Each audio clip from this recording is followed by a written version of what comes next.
Buenos días. Es un honor haber sido invitado a participar en este encuentro y tener la oportunidad de poder compartir algunas de nuestras elaboraciones sobre el trabajo del campo de la psicología, que es donde me ubico, en el ámbito de las comunidades. Empezaría diciendo que esta tarea se dirime hoy en un marco neoliberal que crea prácticas y discursos que determinan una modalidad histórica de ser persona. Y como sabemos, se basa en la competitividad, el individualismo y la ética del mercado, si lo podemos llamar así, como forma de vida. Sus estructuras, como escribe la destacadísima feminista Sara Ahmed, se nos meten debajo de la piel, configurando una nueva subjetividad de sumisión que se cree espectacularmente libre mientras que profundiza las ataduras sociales. Tomás Teo, psicólogo crítico austríaco que trabaja en Canadá, nos plantea el concepto de formas neoliberales de la subjetividad que tienden a colonizar y privatizar todas las formas de vida, particularmente el self, el sí mismo, a la vez que los sujetos se tejen y se someten a sí mismos a un sistema mayor, en una sutura que los vuelve al mismo tiempo, ilusoriamente, amos y esclavos. Siguiendo la argumentación de Cianos y Papadopoulos, la inserción social del sujeto en la totalidad social marcada por el capitalismo neoliberal implica situarse en contextos en que se privilegia la articulación social del sujeto como individuo, destacando, eso sí, la faceta del sí mismo como consumidor, y donde se aplica como definitorio al capital. Esto supone que la articulación social de los individuos se efectúa sobre ejes que destacan las necesidades de acumulación del capital. Contrario a esta determinación social en el neoliberalismo, como lo demuestran las experiencias de nuestros pueblos y sus luchas, es en lo comunitario donde, en principio, como potencialmente posible, pueden aparecer fenómenos y sobre todo una noción de lo común que estaría básicamente ausente de la inscripción social neoliberal capitalismo con su acentuado énfasis en el individualismo. Así es en lo comunitario potencialmente en que se pueden destacar las relaciones cotidianas, los afectos, los continuos intercambios humanos que se alejan de la lógica del capital. En cuanto a la psicología, en las nociones tempranas de lo psicocomunitario, como discute Bader Sawaya en Brasil, se asumía a las comunidades como consensuales, es decir, como sujetos únicos y homogéneos y como lugares de gerenciamiento de conflictos y cambio de actitudes inducidas, claro está, desde afuera. Por otro lado, la psicología comunitaria apelaba a un racionalismo cientificista. Las emociones eran consideradas primitivas, perturbadoras del desarrollo de las conquistas humanas verdaderas, que eran aquellas que implicaban hablar y pensar. Y también se hacía eco de los llamados de época sobre la peligrosidad de los colectivos. Ya en el año 1966 irrumpe en la historia de la psicología el campo de la denominada salud comunitaria en los Estados Unidos como reacción ante las insuficiencias de una psicología individualista en el campo de la salud. Una psicología que no se situaba, que era indiferente ante las fuerzas sociales de transformación que incluso en el país del norte pujaban en esa turbulenta coyuntura. Luego se intenta perfilar un enfoque que fuera más allá de lo individual. Era, sin embargo, como ha señalado Maritza Montero, un campo concebido desde la institucionalidad, aunque no deja de modificar en algún grado, como una especie de extensión de la misma. Pero en principio no potenciadora del esfuerzo comunitario autónomo, que fue la gran tarea que emprendió en los años 70 la muy importante vertiente crítica latinoamericana. En ambos casos, tanto en el norte como en América Latina, se presenta una revaloración cultural de lo comunitario y surge una psicología comunitaria alternativa muy ligada a movimientos de cambio y procesos de transformación social. Sin embargo, en su devenir, planteado muy sintéticamente, se dan una serie de fenómenos que se convierten en obstáculos para ese vínculo. Por un lado, se fortalece el nominalismo teórico que apunta al uso vacío, descontextualizado y cosificado de conceptos claves como autogestión, empoderamiento, el compromiso, etc. Por otro lado, se ha desgastado a los ejes más radicales del campo, lo que ha impedido forjar alianzas más sólidas con los movimientos sociales.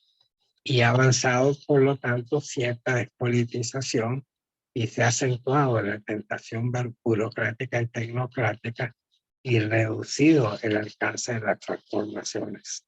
Mariana Aules González, en un extraordinario libro publicado en 2019, titulado Psicología Favelada, ensayos para la construcción de una psicología popular, identifica las captaciones o capturas de que fue objeto esa psicología social comunitaria brasileña, que ha llevado a cierta neutralización.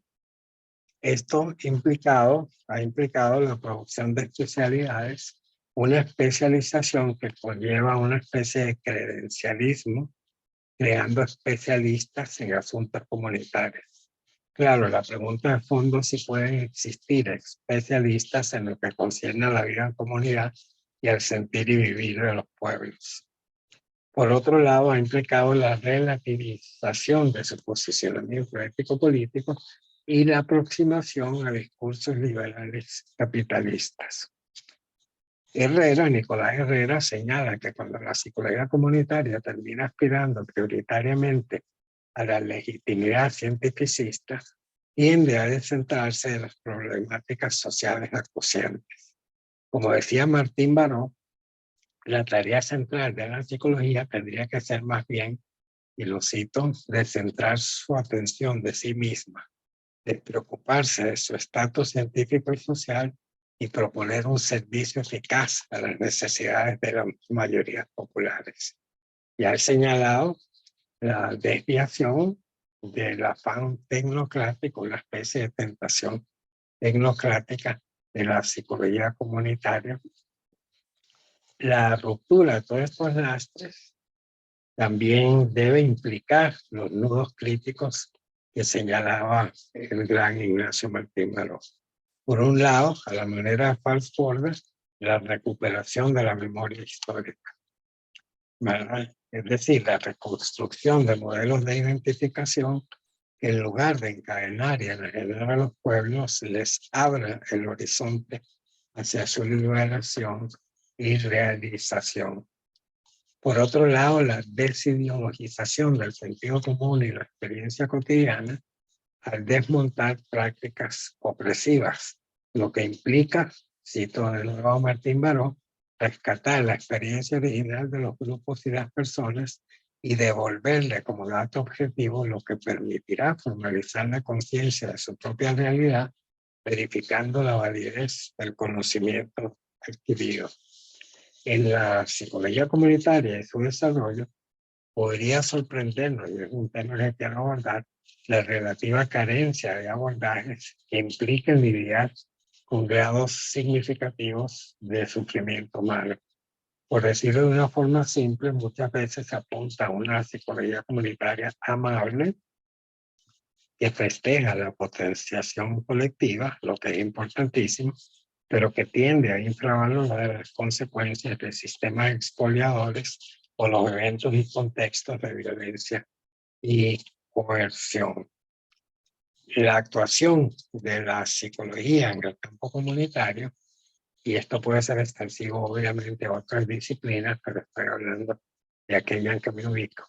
La actuación de la psicología en el campo comunitario no puede concebirse como aplicación de un saber establecido a priori en torno a una realidad pretendidamente fáctica, como si fuera solo un encargo técnico o metodológico.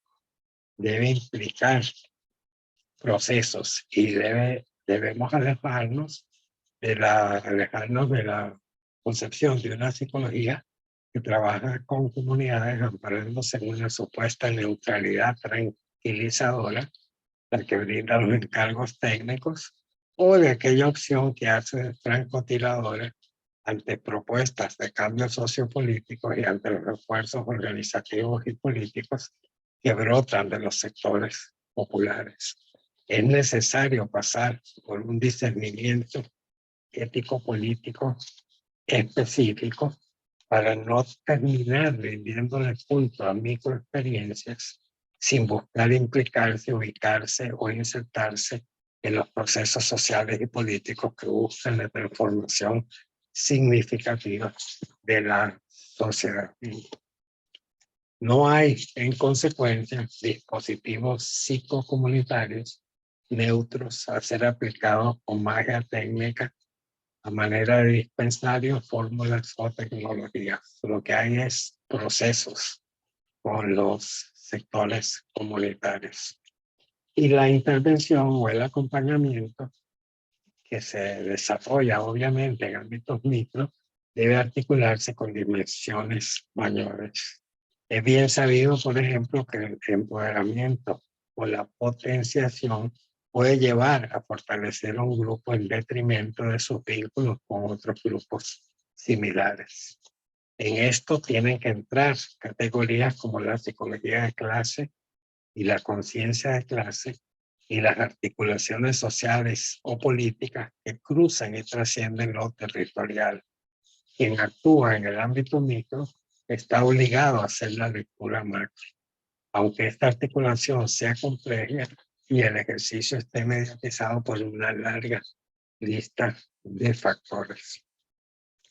La contribución clave en este rubro de Ignacio Martín Baró es su visión acerca del compromiso crítico, que constituye una combinación dialéctica de conceptos que implican un posicionamiento axiológico, pero con la capacidad, que siempre es riesgosa y compleja, de establecer distancias críticas ante determinadas políticas o proyectos populares. Es una postura situada y es un antídoto ante posibles fundamentalismos. Pero si no se está ahí con la gente, formando parte de una comunidad que busca el cambio, es decir, en la línea de la comunidad crítica, que es el concepto que adopta Enrique Dussel, la crítica puede más bien evidenciar imposturas o adoptar perfiles hipercríticos que no ayudan a la transformación del pueblo. Lo psicocomunitario presenta una posibilidad para combatir prejuicios, promover la tolerancia multicultural, alentar el respeto por otras tradiciones, también por lo ancestral, y reconocer los conocimientos locales como lugares de sabiduría. La psicología comunitaria, desde una mirada decolonial, puede ser vista como una especie de acompañamiento que requiere de una praxis que confronte los mecanismos de la matriz de la colonialidad del poder, del ser y el saber, en que se basa la psicología hegemónica, sustituyéndola por una humildad comprometida, como caminar junto a las personas de las comunidades oprimidas en las que trabajan y aprendiendo de ellas. Finalmente, en esta parte apuntamos una última gran tarea: la memoria como acto político.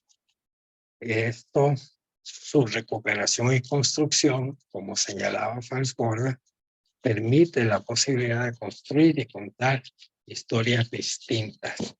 Bembe dice: mientras seamos capaces de asumir las memorias del todo mundo, será imposible imaginar lo que podría ser un mundo verdaderamente común, una humanidad verdaderamente universal. En esto nada está garantizado de antemano, más que la decisión de emprender una praxis transformadora y rigurosa, sistemática, dialógica, autocrítica, que acarrea el bagaje de la formación, también la deformación y los hábitos, y que cuida el establecimiento de las relaciones. Quisiera, en la última parte de lo que quiero exponer, tratar un poco el tema del daño y las afectaciones colectivas. Creemos que incluso en la mira de una psicología comunitaria no siempre ha marcado su presencia y se hace necesario examinarlo más a fondo.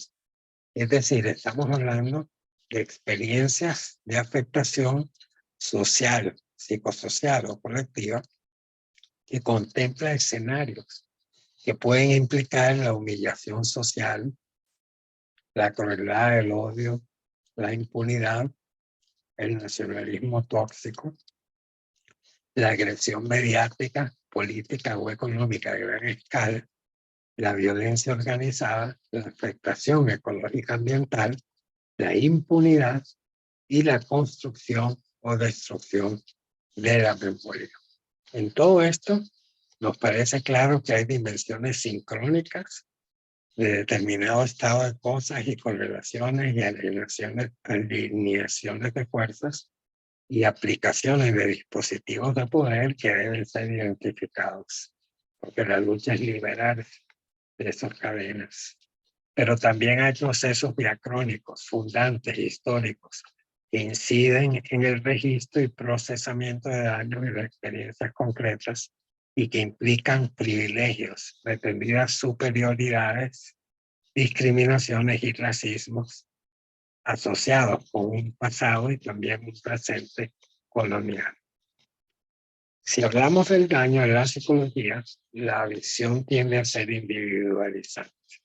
Se tiende a ver el daño en el individuo. Y no se trata de negar el sufrimiento o el daño de la persona, sino de reconocer que en la cotidianidad, en los marcos relacionales en que actuamos, mucho de lo que consideramos daño o herida psíquica trasciende la experiencia individual única de los habitantes y responde más bien a inscripciones sociales del daño, compartidas con otras personas. Y esto afecta a los climas afectivos colectivos que existen. Por ejemplo, los que implican un individualismo extremo o un miedo generalizado, como vivimos por lo menos al inicio de la pandemia, o un profundo sentimiento de pérdida o de carencias prolongadas, que evidentemente agravan el sufrimiento ético-político existente. Ya definiré muy pronto qué es eso. Por otro lado, hay que especificar que no estamos partiendo, cuando hablamos de afectaciones colectivas, de homogeneidad en el sufrimiento y en la afectación. Esto queda muy claro con la noción de Martín Baró de trauma psicosocial, con el cual no todos los sectores se ven afectados de la misma manera y por lo tanto no puede uniformarse la experiencia individual. Pero que lo que tampoco se puede hacer es ignorar las afectaciones colectivas. El daño afecta a los individuos, las heridas están ubicadas en el tejido social y en los marcos relacionales.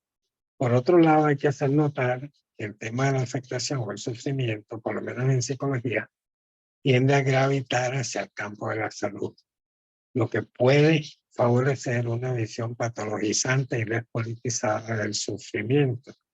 Y también a que en dicha concepción de la salud se cinda el cuerpo y la mente, para terminar hablando en forma descontextualizada de una salud mental disociada de los cuerpos y generalmente desconectada de lo social. Salud mental de la comunidad, del país, de los grupos.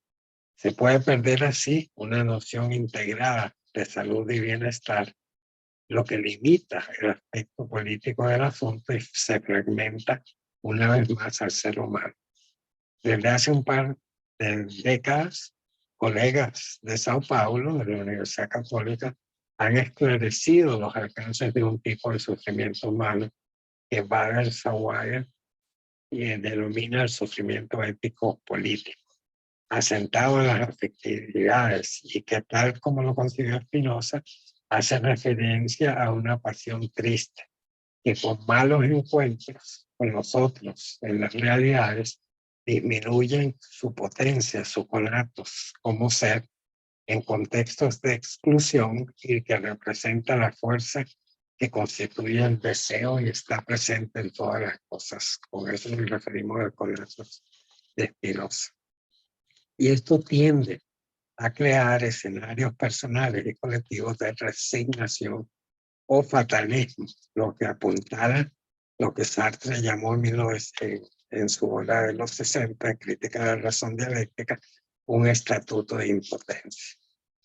Este sufrimiento ético-político retrata la vivencia cotidiana de ser tratado como inferior, subalterno, como ser sin valor, inútil, y remite un concepto que configura una constelación analítica que contempla ideas y pasiones y que mutila de diferentes maneras la vida, y es un dolor mediado por injusticias sociales.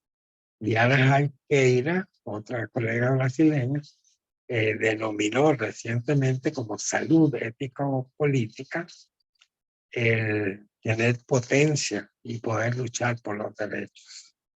Es decir, buscando el establecimiento de lo común, que es fundamental para enfrentar quiebres y obstáculos colectivos y comunitarios. Por supuesto que este sufrimiento ético-político puede y debe implicar la lucha conjunta con horizontes utópicos de ayuda mutua. Como dice Bader-Zawaya, y la cito, la quiebra de lo común es el primer acto de todo tirano, junto con la privatización de los bienes públicos, por ejemplo, agua y petróleo, lo que consiste en implementar acciones o ideas que lesionen el tejido comunitario, implantan la cizaña y la desconfianza, estimulan la búsqueda de recompensas y promueven la naturalización de la condición de inferioridad y la incapacidad de grupos humanos para regir sus propias vidas. Nosotros hemos considerado que podemos hablar de escenarios de afectación social y política. Y esta noción de escenario de afectación social y política puede ser útil analíticamente para dilucidar los problemas que enfrentamos en comunidades y en los grupos. Este concepto de escenario implica primero un contexto específico en que actúan fuerzas sociales con dispositivos de poder y en que se manifiestan los intereses sociales que despliegan y promueven y en los cuales se juegan proyectos de convivencia. Segundo, un contexto en que se entrecruzan factores sincrónicos y diacrónicos y ya sea para afianzar o para negarlas, se ejercen esfuerzos concentrados que tienen que ver con lidiar de una u otra manera con las memorias sociales. Por ejemplo, resaltar las memorias de la opresión colonial o intentar suavizarla, ¿verdad? Y hacerla así menos vigente. Implica también contextos de acción y condición que demarcan las subjetividades, los afectos y las posibilidades de acción y de reacción de individuos y grupos.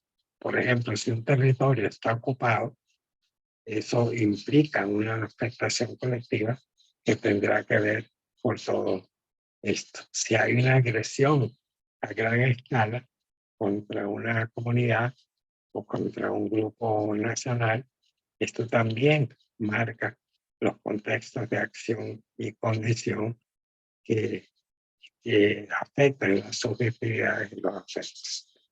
Por el otro lado, estos escenarios de afectación colectiva encierran nociones de totalidad que condicionan lo que puede ocurrir y lo que se puede pensar. Y se trata, como decía Sartre, de totalizaciones en marcha, ya que hay contextos y actos que tienen implicaciones para la vida comunitaria y para la posible articulación de lo común.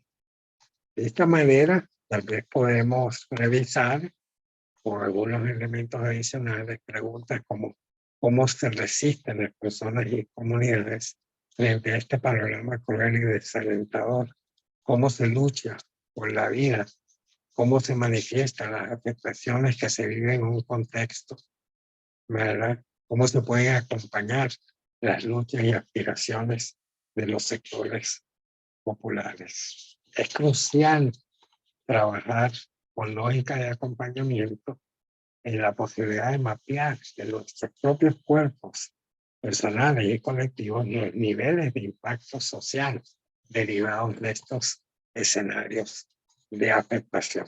Por último, lo afectivo, que no se puede disociar de lo racional, cognitivo o lo corporal, debe jugar un papel de primer orden. Una psicología comunitaria comprometida, un trabajo con comunidades comprometidas, debe colocar lo afectivo en el centro de sus preocupaciones. Los afectos, las constelaciones afectivas, como señala Flavia Busalelo, retomando aportes de Zaguaya, son especies de radares ético-políticos que ayudan a entender las afectaciones y sus incidencias en la constitución de sujetos. Se trata de entender lo que Spinoza nos decía, de que un cuerpo solo es un cuerpo muerto y que nuestra posibilidad de actuar solo se potencia en lo común. De modo que en medio de los despojos podamos, y las agresiones, podamos resistir y reinventar formas de sostenimiento que no nos hagan perder lo que nos hace profundamente humanos. El camino está abierto y aunque presente obstáculos, la tarea que se esgrime es la de seguir reflexionando y dialogando acerca de posibles rutas liberadoras y luchas para establecer en el quehacer psicosocial y psicocomunitario en las complejísimas circunstancias que enfrentamos para establecer con la gente acciones transformadoras. Muchas gracias.